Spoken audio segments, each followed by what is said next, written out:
Andy Mair, welcome to the Preconstruction podcast. Thanks, I appreciate it.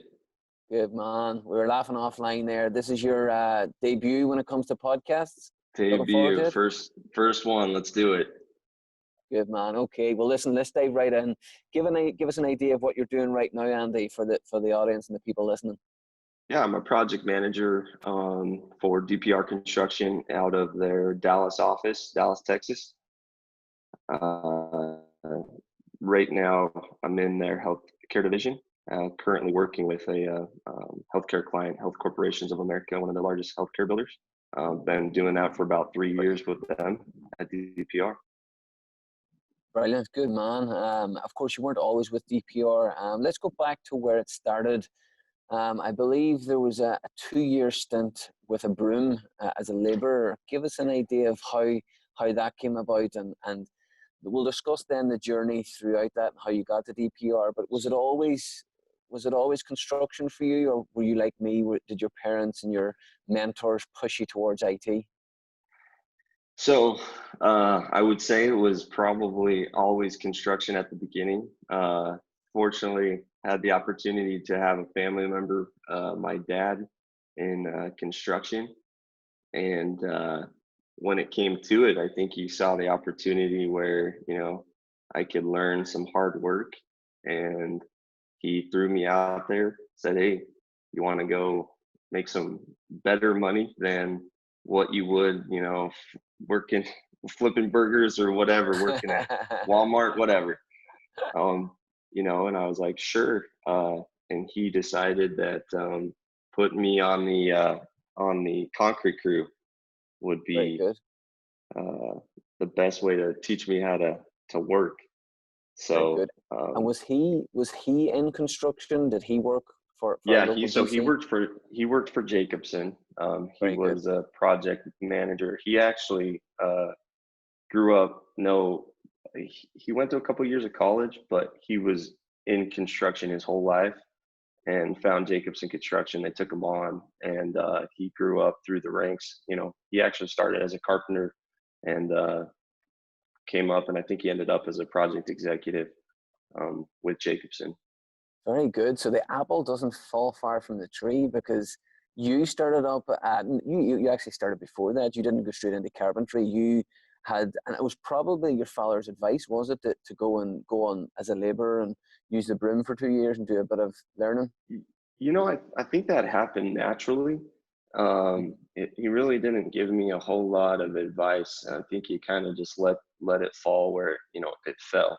And really, I think his advice was always go get an education, but learn from those around you. And some of those guys out in the field, believe it or not, are a lot smarter than those sitting in the office. Those are the guys that actually put the building together, and then are very smart people. Mm-hmm. Yeah, and you obviously, I think you spent 2 years. What age were you? You were 16, 17, spent 2 years working as a labourer on these sites. I can imagine that you've seen, especially in those 2 years, was probably the learning years for you. You learned probably more in those 2 years than you did during your degree.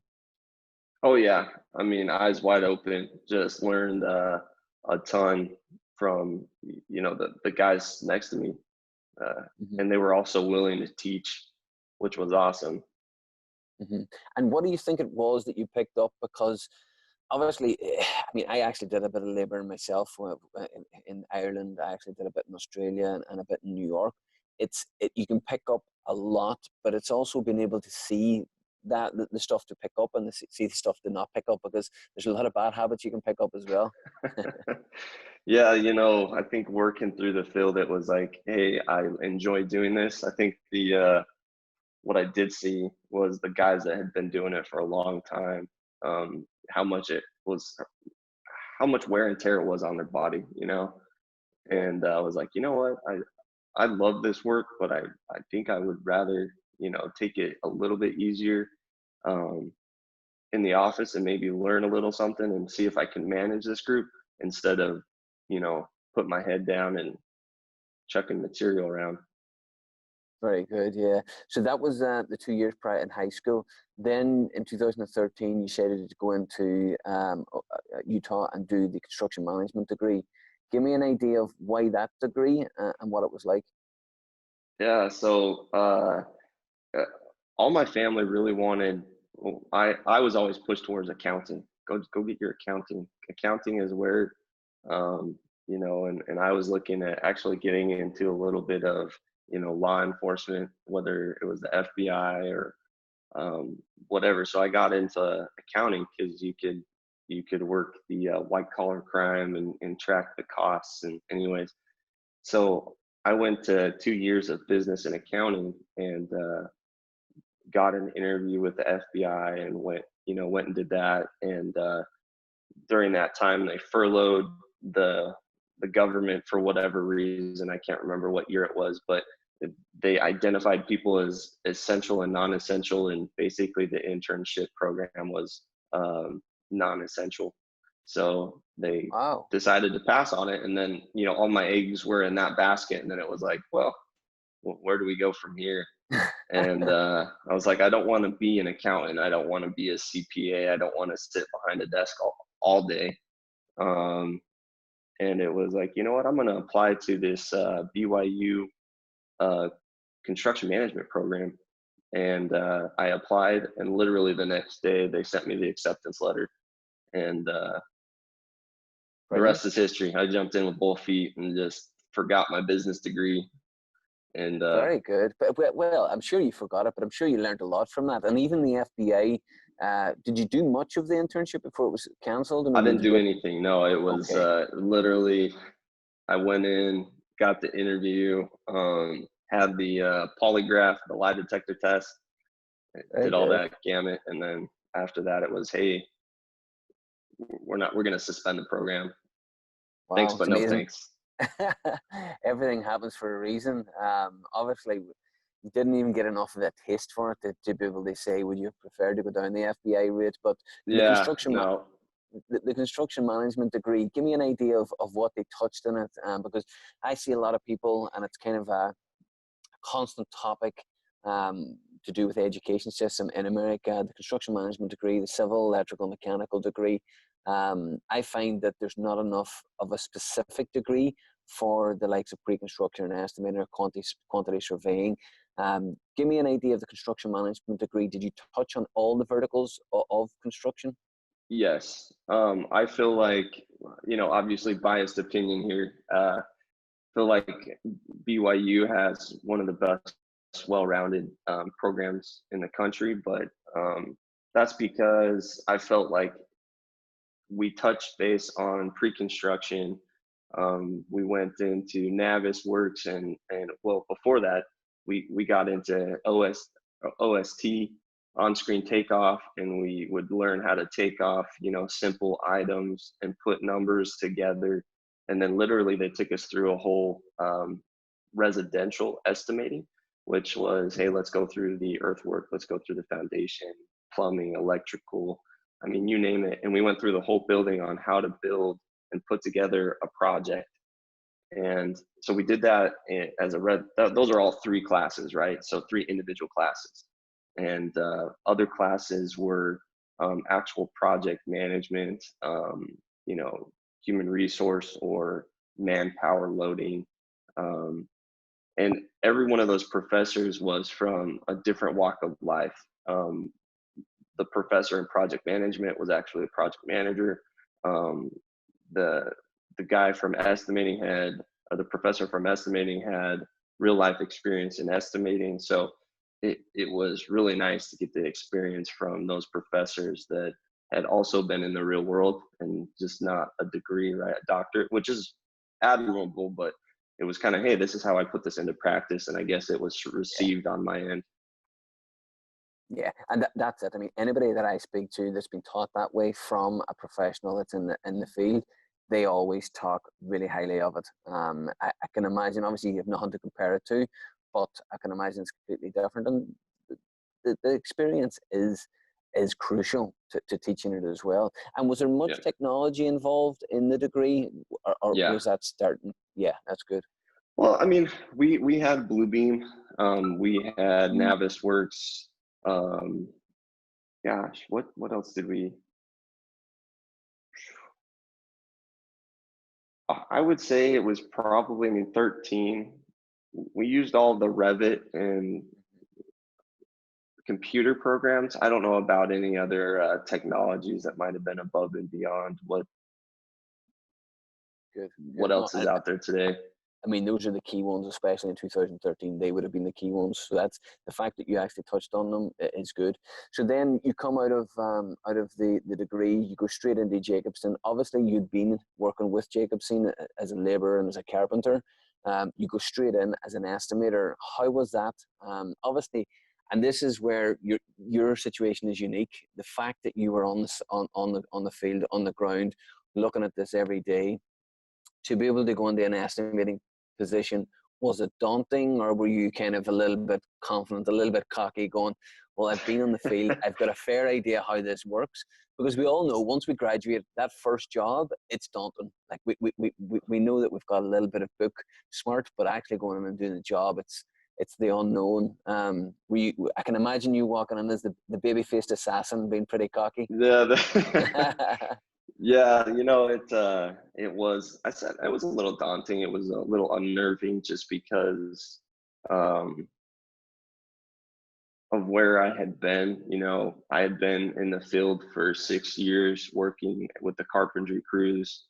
But I guess I felt at home just because it was a company that I had been with, and I was ready to go. A little bit of arrogancy, a little bit of ignorance, whatever you want to call it. It was jumping in with both feet, and but it was fun. Very good. And estimating itself, how did you find it? Obviously, you wouldn't have done any when you were a carpenter or working with Jacobsen as a labourer.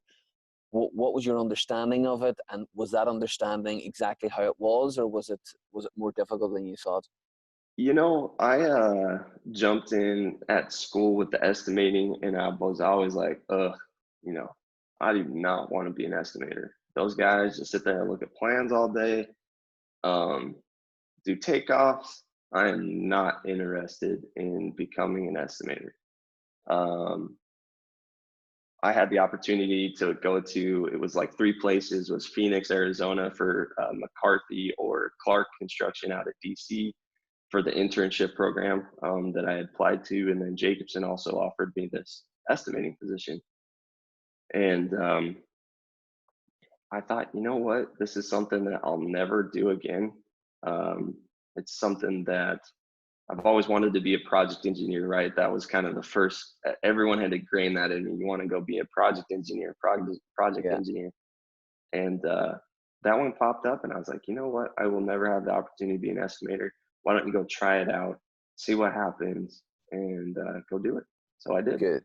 Yeah, because I'm putting a lot of stuff content on LinkedIn at the moment. Is all the internships and all the high school kids are all forced towards, there's just too much people going into operations. We need more people going into pre-construction and estimating. And as you say, if your mind was kind of set up that I like operations a little bit better, at least you had the foresight to say, listen, I'm going to try this. You never know, I could fall in love with this. You And know, funny, your background, your meticulous background and accountancy background, I thought you may have liked it. you know, I liked it. I probably didn't like it because of the accounting background, but what I really liked, I liked a few things. I liked the relationship building aspect of actually getting out and knowing the subcontractor base or the trade partner base, um, and you knew everybody because you were talking to the mechanical, the electrical, the concrete, I mean, whoever. Um, I liked the job every 3 weeks, or the multiple projects every couple of weeks, right? So, starting out as a junior estimator or as an intern, it was like, hey, we need you to do these takeoffs for these 3 days, and we need you to do and put together these quantities for, these 4 days. And you were touching so many projects that it was fun to see what was happening across the country, or specifically in that area. Yeah, no doubt about it, Andy. The years estimating experience would have given you a good foundation, give us an idea now how you ended up in Mexico City. Yeah, so the company had a project engineer who was going to leave and left an opportunity open. They knew that I had lived in Mexico City years prior on a church mission, and that I spoke Spanish. So they lined me up and sent me down there. You were the perfect candidate, let's be honest. Been there before, spoke Spanish, knew a bit of the area. So what kind of project was it? So it was a project for the Church of Jesus Christ. It was a religious project, one of their temples, um, more known as like the Mormons. And anyways, it was a beautiful renovation of one of their temples. Brilliant, beautiful. So you spent, did you complete that project and then you spent some more time in Mexico City? What was it like? Yeah, so I unfortunately only spent like 3 months down in Mexico City because then that same client had multiple projects, and long story short, they had another one start up in Oakland, and it was like, hey, let's as an engineer, let's close this one out, do the the closeout process as an engineer, and we'll send you to Oakland. So I actually went to Oakland, California, for a couple months Right. to wrap up. We'll do one project and wrap up another. Fantastic, very good. So give me, you spent 12 years with Jacobsen, long time, yeah, between the pre-construction, the project engineer, estimating, and project management. A great, sorry, not even to mention your carpentry and labouring experience as well. Unbelievable 12 years of solid foundation. What was the main takeaways from those 12 years? What do you think are the things that were invaluable to making you the good project manager that you are today? Yeah, I think, gosh, you can't dismiss anything. Um, the carpentry experience made me appreciate every one of those individuals out in the field. Estimating was a huge value because it allowed me to communicate with clients and process change orders. I mean, the most simple things, right? It also made me be a better project manager in questioning pricing and unit rates when they were sent to me by the subcontractors. So, but the engineering experience as well was invaluable. And then becoming a project manager obviously kind of threw me into the leadership role and taught me how to manage people. Yeah, yeah, invaluable. There was 2 years within that 12 years though that you were part of the team that started up the self-performing unit in the company, especially in concrete.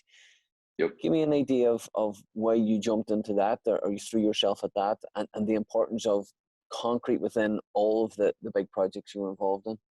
Yeah, so it kind of the stars aligned again, and they saw that I had experience with, the 6 years in carpentry, and that I knew what it was like to be out there on the concrete forming crews.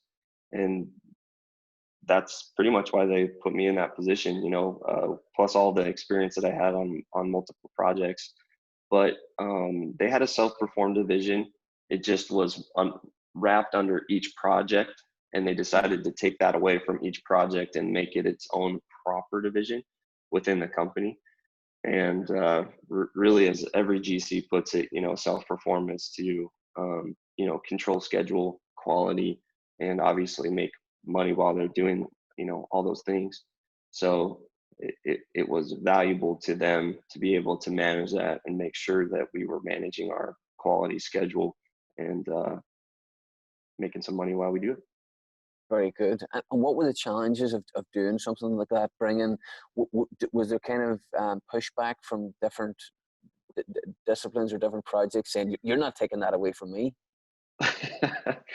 Yeah, I mean, starting that out, man, everyone on the, let's call it the C-suite, was not everyone, but Uh, most were obviously bought in because that was the direction that they were going. yeah, But a lot of project managers, that was hard because they could manage it, move money where they needed to, and kind of use it. I'm not going to call it as a slush fund because a lot of people didn't use it as a slush fund, but if things went south, it was an opportunity. Now they had to ask another project manager to say, hey, we need your help to move this forward. can you help me out?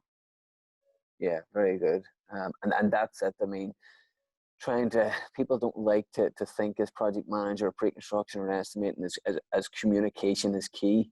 But it really is. It's key in the fact that you're always selling some sort of solution, and this was your solution to sell. And it's all about being able to communicate that in a feature benefits type of way. Listen, this is what it's going to bring to you. This is what it's going to do for the company. This is how it's going to help your project and your schedule, your costs. That in itself is a skill. Do you think that it comes natural to you, or do you think it's something you've picked up along the way? I would say a little bit of both. I think it's you had to learn and take really what the management was saying and try to incorporate it and try to push it out. But you had to use the skills that you already had to do that. So I'd say a little bit of both. Good. Okay. And then Jacobsen, obviously the relocation then to Dallas. What brought that on, and how was it? You know, it was great. First of all, you know, we were getting it was only two guys that were doing the majority of the work at Jacobsen, and we had 24 projects, so 12 each, and we, you know, for 2 years we worked a lot of hours, and it was kind of like, hey man, like, hey, we need more people, and unfortunately that didn't happen, and we the whole concrete group, pretty much 2-3 people left all at the same time at the end of the year.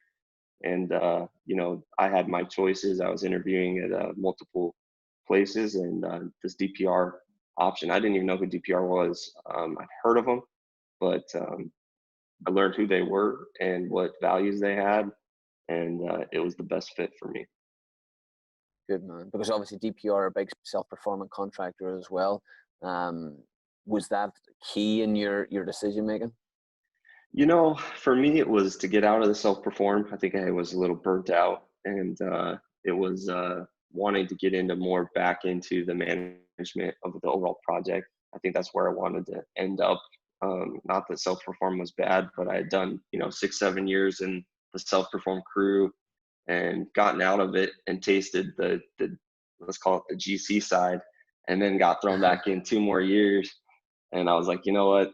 It's a great thing, but I think I need to get out and go try something else. Cool. Dallas, how are you finding it? You've been there now a couple of years, just over 2.5 years. I actually had the privilege of visiting Dallas in January. I visited a few GCs in the Beck Technology, who are the big sponsors of the Preconstruction podcast. Fantastic place to be. Really lovely people. How are you finding it? You know, I love the area. The people are great. The food is awesome. So the barbecue will get you beefed up a little bit. Yeah, No pun absolutely. intended. Yeah. What do you call the one in Deep Ellum, on the left hand side? It was unbelievable. It'll come to me, but the food was incredible. The Mexican was amazing, which I was surprised at. I had really good Mexican in New York and California, but I had really good Mexican in Dallas as well. That's good to hear. Yeah. We actually do a lot of work there. We relocate a lot of people there. For anybody listening that's thinking about relocating to Dallas, give us just a quick overview of maybe 3 or 4 things that you were surprised about and that you really enjoy. You know, I think I was surprised at how big the area was. I mean, I had visited here once for the interview, and then they brought me down again to kind of check the area out, spend a little bit more time outside of just the interview, because I had never been. I'd only been through in a layover to Dallas. Um, so I think knowing how extensive, you know, and the area between Dallas and Fort Worth, um, that equals a ton of opportunity. You know, it's not really. They have the downtown areas that are really dense, and there's a lot of projects going there. But you're talking, you know, Plano, Denton. There's just so many areas outside that equal lots of work, lots of opportunity. Yeah, it's just flat, isn't it? It's literally just flat. So that the opportunity to build what you want, where you want. I think that's why you're seeing a lot of California companies or companies that are headquartered in California moving down to Dallas, because they can build their headquarters as they see fit and how they like. Yep. I think there's 3 or 4 that have moved over the last 4 or 5 years. Whereabouts are you living? So we live up in it's about 30 minutes north of Dallas. It's up in the Frisco, Prosper, it's what it's called, Yeah, areas. yeah. It seems to be quite a young, from what I hear, quite a young, vibrant area. Yeah. Oh yeah. Yeah. A lot of young families. A lot of, I'm gonna say, transient. Right. Everyone's from a different walk of life in our neighborhood and in our Yeah, area. good expat community. Very good. Yeah, excellent.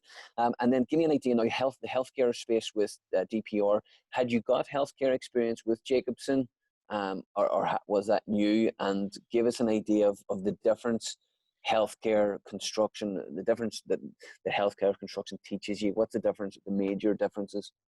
Yeah, so I had a little bit of experience. I would say it was just with the self-perform, being in a project manager, going into the hospitals and learning what we had to do inside the hospitals and the roles, or I guess the different requirements that you needed to handle. And I didn't dive deep into that because I had the project management teams that would take care of all those things for our self-perform group, but I was sitting next to them, right? So I think that's where the interest really hit me was, wow, these guys are doing this and working with the owners. And there was so much, I'm not going to say so much more, but there seemed to be a lot more coordination with different pieces of equipment, with different, uh, let's say, material groups, like, lead line sheetrock or whatever.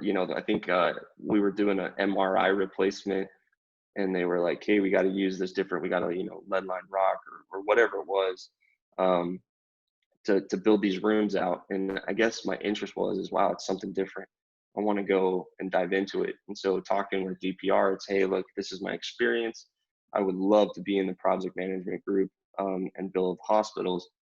Um, and yeah, they just were arms wide open, threw me right in, threw me with a group that had been doing it, and they took me under their wings. And man, within like 3 weeks, I was in a hospital managing a project and had 3 or 4 guys, helping me and supporting me. It was awesome.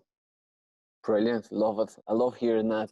And within even Jacobsen or DPR, was there a particular kind of mentor that you kind of clung to or looked after you? Because I always find that the really good estimators, pre-construction managers, project managers, superintendents, they can kind of pinpoint 3 or 4 people within their career that they've learned quite a lot from. And especially young people, and that you might agree with this, young people tend to lack the idea of going and asking for help, or going and saying, listen, you're the best in here at doing that. Can I shadow you? Can I ask you questions? Can you mentor me? Was there anybody in your career that you can say kind of really helped you? Yeah, I think the best piece of advice was like week one into my estimating full-time job at Jacobsen. A guy pulled me aside and he's like, hey man, I just wanted to let you know that I learned something the other day. And he's like, I learned that, we've always viewed, let's say, like a chief estimator or a project manager or project executive, director, whoever, that they're the one managing us. We're downstream. And he's like, we we should look at it as that we're managing them. They're a resource to us. And so he's like, I just challenge you to go manage your manager. And so I did. I went and Interesting. sat down my manager and was like, hey, I need you to set aside 10 minutes or 15, or I think it was actually 30 minutes every week, so that you can help me dissect what I'm doing every week, and you can tell me what I need to focus on for 30 minutes. And so we had a reoccurring meeting every week, and we would just sit down for 20, 30 minutes. And sometimes it was 5 minutes, sometimes it was an hour. And he would mentor me and say, hey, go focus on this. Hey, you need to maybe slow down here, or, gave me lots of advice. Brilliant. Jeez, you can't, those are the small things in it. And it's amazing that that was at the very beginning of your career. It's so important. So that's excellent.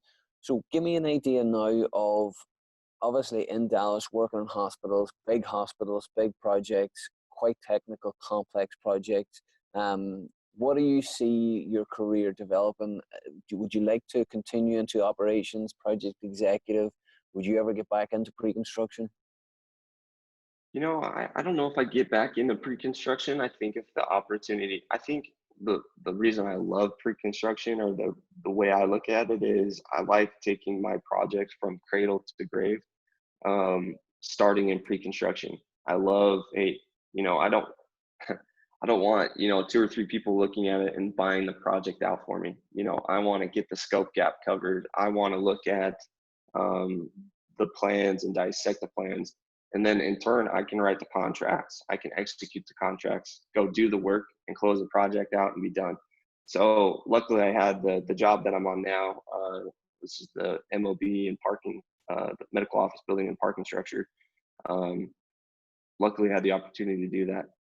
Bid it out, put the contracts together, so we'll send the GMP to the owner, execute the GMP, sign the contracts, get everyone going, and we're wrapping up in the next couple of weeks. Brilliant, love it. And obviously, listen, parking decks and stuff like that, that's your forte when it comes to concrete and self-performing. Was there? Give me an idea now throughout your career, and listen, your career's only getting started, really. Was there any major challenges or major projects, or even within projects, there was a specific thing that you were asked to build that you went, that's amazing, that's unique, I've never heard of that before? Was there any kind of surprises? Oh man, yeah. Where do I start? I would say, Oakland, we had some really unique acoustical features, acoustical walls, to get sound ratings and acoustical readings. We also had these wood panels that we had to find these people to take. I can't even remember what it was. I think it was oak. And they took these oak panels and they literally painted them to look like, it was like mahogany. So we didn't buy mahogany panels. They painted the grains. It was awesome. But I would say more logistically, every project that I've been on, there's been challenges, and they're just all different. Even the one I'm on now was a super tight site. So it was kind of not a downtown tight, but it was, didn't have a lot of room to move. So we just had to plan and move forward. Very good. And if that guy that came in and gave you that piece of advice very early on, what would you say to a young guy thinking about getting into construction right now? What would be the one piece of advice that you would give him or her? Do it. just do it. No, I would say the biggest piece of advice, or what I try to tell people, is kind of like what I did with maybe the estimating, is just get in and try it. Like, if you learn that you don't like it, it doesn't hurt. Now that while you're young, get in and go do. Most people that when I look at candidates or people that come in and interview, if they've done an internship, that's great. If they've done two internships, even better. You kind of get a little bit of a calmer sense looking at their internship, saying, oh, well, they did civil work. And you can talk to them, how did you like doing the road work or whatever project you were on? And then you went and did residential. How did you like that? I don't care if it's residential or if it's civil or if it's commercial, because we can incorporate their skills and teach them what you have to do on a commercial project versus a residential. But, if they learn those skills and really just went and tried, and it's better than, I guess, just the education. Go and do. That's becoming more common. Everybody that I speak to about the pre-construction podcast, it's about experiencing as much as you can at a young age. All verticals within the construction, from start to finish, to front end to back end. The more you understand, the easier that it will be, no matter what vertical you choose. You've got to understand the whole thing. Whether it's estimating, you've got to have site experience, project engineer, labor, carpenter. You've got to understand how a project goes together and almost be able to build it, a conceptual model in your head of how it would go together. And you can only do that by visually seeing it. And we're all visual people. So that's good. So Andy, give us an idea now. I know you're probably still working hard at DPR. What do you do in the downtime in Dallas? What is there to do? Is it the Cowboys, or what's your release? Well, once you come to Texas, you got to be a Cowboy fan. I don't care who you are. Yeah. No, really it's just downtime with the family. Getting out. There's a ton of family activities out here, little beaches and whatever. We just enjoy being together as a family.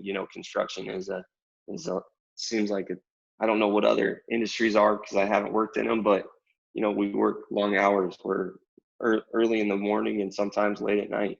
So it's whatever time we can grab with the family, we join in, go grab something with the family. Brilliant, love it. Well, listen, I'm delighted you're working. You're working well at DPR and in Dallas.